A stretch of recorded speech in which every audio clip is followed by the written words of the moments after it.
Faslun fi sifatil wudu'i. Pembahasan tentang sifat wudu secara sempurna. Wahia an yanwiya. Yang pertama yaitu berniat. Niat di sini ada urutannya.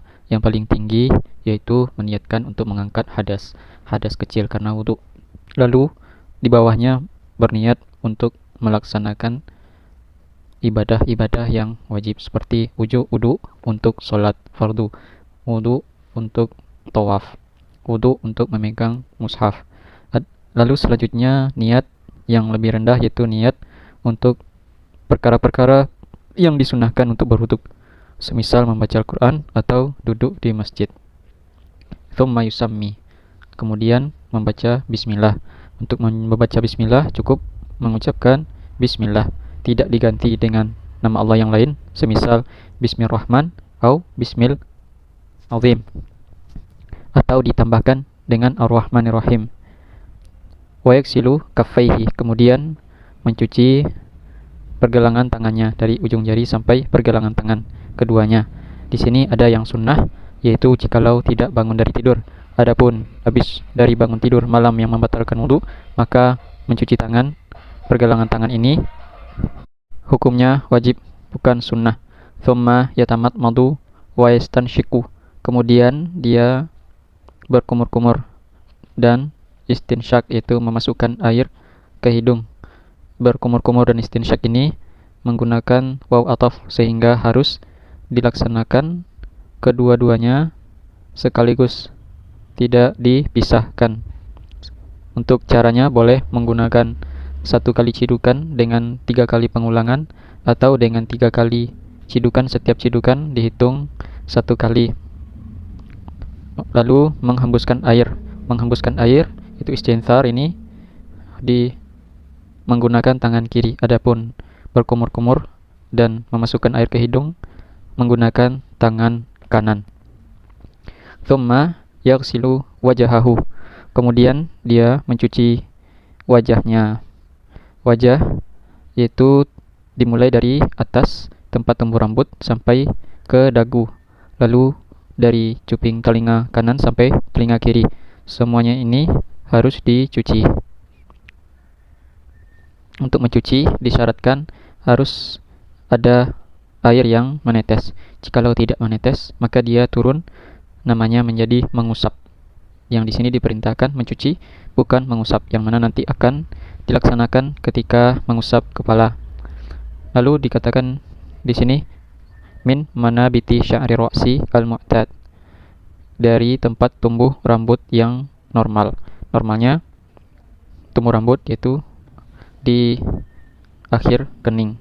Adapun yang rambutnya melewati tersebut, yaitu setengah kepalanya sudah tidak berambut, maka tetap mencuci wajah, tidak sampai ke bagian tengah tersebut, tetap seperti orang yang normalnya memiliki rambut di kepalanya.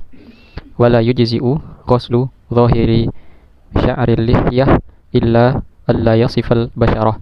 Tidak bisa mencukupkan mencuci bagian luar jenggot, kecuali jikalau jenggot tersebut tidak menampakkan warna kulit, yaitu jenggot yang tebal, maka cukup mencuci luarnya saja. Adapun mencuci bagian dalamnya itu disunahkan, sebagaimana yang disebutkan dalam syarah kitab ini, yuktasaru ala ghusli zahiriha, dicukupkan mencuci luar jenggot yang tebal. Wa ammal batinu fala yajibu isalul ma'i ilaih, adapun bagian dalam jenggot yang tebal maka tidak wajib. Wa inna ma yusannu wa yustahabbu an ya'khudhal insanu kafan min ma'in. Hanya saja disunahkan seorang mengambil air dengan tangannya, fayukhallilu bihi lihyatahu, kemudian dia menyilang-nyilangi jenggotnya namun tidak sampai ke kulit. Adapun jikalau jenggotnya tipis, maka wajib mencuci bagian luar dan dalam sampai ke kulit. Jenggot yang tebal disifati dengan tidak menampakkan warna kulit. Jenggot yang tipis ditetapkan dengan cara bisa melihat kulit dari depan.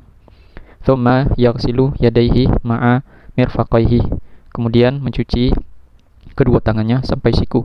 Mencuci tangan di sini dimulai kembali dari ujung jari sampai siku, bukan dari pergelangan tangan sampai siku, karena meskipun di awal tadi sudah mencuci pergelangan tangan, namun mencuci di sana hukumnya sunnah. Adapun mencuci dari ujung jari sampai siku yang sekarang ini dihukumi wajib jikalau tertinggal, maka wudhunya tidak sah karena ini adalah bagian dari rukun. Lalu selanjutnya, wala yadurru washun yasirun tahta dhufrin wa nahwi. Tidak merusak wudhunya tersebut disebabkan kotoran yang sedikit di bawah kukunya dan yang semisalnya. Untuk kotoran di sini ada dua keadaan. Yang pertama, an yakuna la yamna'u usulul ma'i ilal basyarah. Kotoran tersebut tidak menghalangi air sampai ke kulit.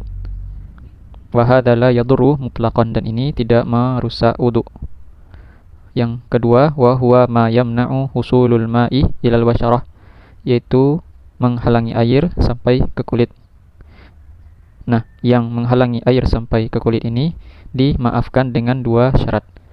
Syarat yang pertama, an yakuna yasiron, yaitu sedikit. Kemudian an yakuna tahta zufri, kotoran tersebut berada di bawah kuku.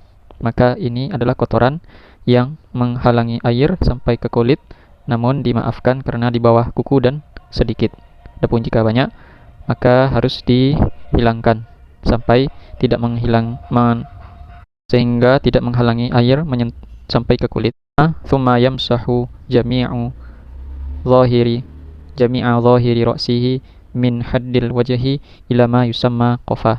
Kemudian mengusap semua bagian luar kepalanya dari batas wajah sampai ke yang disebut dengan qafa, yaitu pundak atau tengkuknya. Di sini mengusap kepala dimulai dari kepala, yaitu dari batas wajah tadi. Mengusap itu tidak harus meneteskan air, cukup tangannya dibasahkan lalu diusapkan ke kepala. Jikalau rambutnya panjang, maka cukup yang diusap itu kepalanya, yaitu tempat batas tumbuh rambut. Di mana rambut itu tumbuh, maka di situ diusap. Adapun rambut yang melewati atau panjang, maka rambutnya tidak diusap, karena yang diperintah di sini bukan mengusap rambut, akan tetapi mengusap kepala. Fauqal udhunaini minhu, kemudian bagian putih yang tidak tumbuh rambut di depan telinga itu juga ikut diusap. Sunnahnya yaitu memulai mengusap dari depan sampai ke belakang, lalu dikembalikan tangannya ke depan dengan cara mengusap sebagaimana di awal. Wa yudkhilu sabbabatayhi fi simakhi udhunayhi wa yamsahu bi ibhamaihi zahirahuma, memasukkan telunjuknya ke lubang telinganya dan mengusapkan jempolnya untuk bagian luar telinga. Bagian dalam telinga bagian yang menghadap ke depan, adapun bagian luarnya itu bagian yang menghadap ke belakang. Thumma yaghsilu rijlaihi ma'a ka'baihi wa humal azman annati'ani. Kemudian mencuci kakinya, kedua kakinya beserta mata kaki. Setiap kaki memiliki dua mata kaki. Agar benar-benar terlaksana, maka diwajibkan untuk mencuci lebih daripada mata kaki, karena untuk meyakinkan bahwasanya telah tercuci mata kaki tersebut. Begitu juga ketika mencuci tangan, hendaknya dia lebihkan sedikit agar yakin siku tersebut tercuci. Begitu juga ketika mencuci wajah, hendaklah dia cuci kepalanya sedikit yang ada tumbuh rambut, bagian awal-awal tumbuh rambut, agar benar-benar semua wajah itu tercuci, karena ini adalah sesuatu yang wajib, tidak sempurna yang wajib kecuali dengan hal tersebut, maka hal tersebut pun dihukumi wajib.